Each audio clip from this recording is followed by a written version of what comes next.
hello assalamu alaikum friends, welcome to Afsheen's recipes.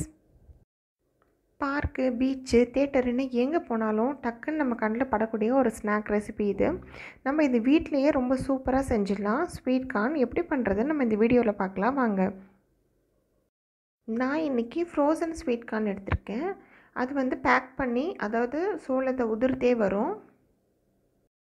First நம்ம sweet கார்னை வேக வச்சு எடுத்துக்கணும். ஸோ அதனால் நான் ஒரு பாத்திரத்தில் தண்ணி சேர்த்துருக்கேன். அதுக்கு தேவையான அளவு சால்ட்டு, ஒரு 1/2 ஸ்பூன் அளவுக்கு சால்ட்டு சேர்த்துருக்கேன்.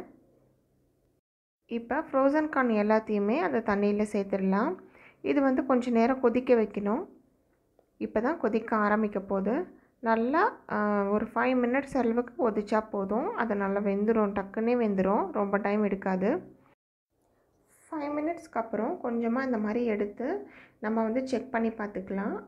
நல்லா நம்ம நசுக்கும்போது இந்த மாதிரி நசுங்கணும். அப்போ கார்ன் நல்லா வெந்துருச்சுன்னு அர்த்தம். இப்போ இந்த தண்ணி எல்லாத்தையும் வடிகட்டிட்டு நம்ம வெறும் ஸ்வீட் கார்னை மட்டும் எடுத்துக்கலாம். தண்ணி வடிகட்டினதுக்கப்புறம் நம்ம ஸ்வீட் கார்ன்லாம் ரொம்ப சூப்பராக ரெடியாக இருக்குது. இந்த ஸ்வீட் கார்னை நம்ம அப்படியே பேனில் சேர்த்துட்டு பட்டரோடு ரோஸ்ட் பண்ணி எடுக்க போகிறோம். இது இப்படி தான் செய்யணும்னு கிடையாது. நீங்கள் இதை அப்படியே வடிகட்டிட்டு கூட காரம், மிளகுத்தூள், அப்புறம் உப்பு, அப்புறம் அம்ச்சூர் பவுடர்னு உங்களுடைய ப்ரிஃபரன்ஸ்க்கு ஏற்ற மாதிரி மசாலா சேர்த்து சாப்பிட்லாம். பட் பட்டரோடு சேர்த்து சாப்பிடும்போது அதனுடைய ஃப்ளேவரும் அண்ட் டேஸ்ட்டும் ரொம்ப சூப்பராக இருக்கும். எனக்கு நார்மலாகவே popcorn and sweet corn butter சேர்த்து செய்யும்போது ரொம்ப பிடிக்கும். ஸோ நான் அதனால் பட்டர் சேர்த்துருக்கேன்.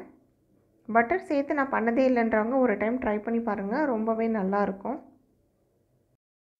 பட்டரில் அப்படியே இந்த ஸ்வீட் கார்ன் நல்லா கலந்து போகிற மாதிரி ஒரு டைம் நல்லா கலந்து விட்டுறலாம்.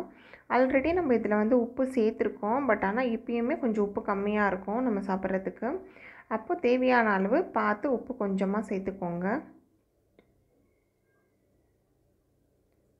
நான் தேவையான அளவு உப்பு கொஞ்சமாக சேர்த்துக்கிட்டேன். அடுத்தது நான் அதில் பெப்பர் பவுடர் சேர்க்க போகிறேன். பெப்பர் பவுடரும் உங்கள் காரத்துக்கு ஏற்ற மாதிரி சேர்த்துக்கலாம். நீங்கள் இதில் ஆம்ச்சூர் பவுடர் இல்லைனா அந்த சில்லி ஃப்ளேக்ஸ் இருக்கு இல்லையா, சிகப்பு மிளகாவை கரகரன்னு அரைச்சி எடுப்பாங்க இல்லையா, அந்த மாதிரி கூட ரொம்ப ஸ்பைஸியாக வேணும்னா அந்த மாதிரி கூட நீங்கள் சேர்த்துக்கலாம். ரொம்ப நல்லாயிருக்கும் காரமாக. அவ்வளோதான், நம்ம ஸ்வீட் கார்ன் ரொம்ப சூப்பராக டக்குன்னு ரெடி ஆகிடுச்சு. நீங்களும் வீட்டில் இந்த மாதிரி ஸ்வீட் கார்னை ட்ரை பண்ணி பாருங்கள். கடையில் வெளியில் வாங்கி சாப்பிட்றத விட வீட்டில் நம்ம செஞ்சு சாப்பிடும்போது அது ரொம்ப ஆரோக்கியமாகவும் அண்ட் ரொம்ப டேஸ்ட்டாகவும் இருக்கும். இந்த ஸ்வீட் கார்ன் எனக்கு ரொம்ப பிடிக்கும் அப்படின்றவங்களாம் வீடியோவுக்கு அப்படியே டக்குன்னு ஒரு லைக் போட்டுருங்க. சப்ஸ்கிரைபும் பண்ணிக்கோங்க. அப்படியே மறக்காமல் பெல் பட்டனையும் ப்ரெஸ் பண்ணிக்கோங்க. Thank you friends.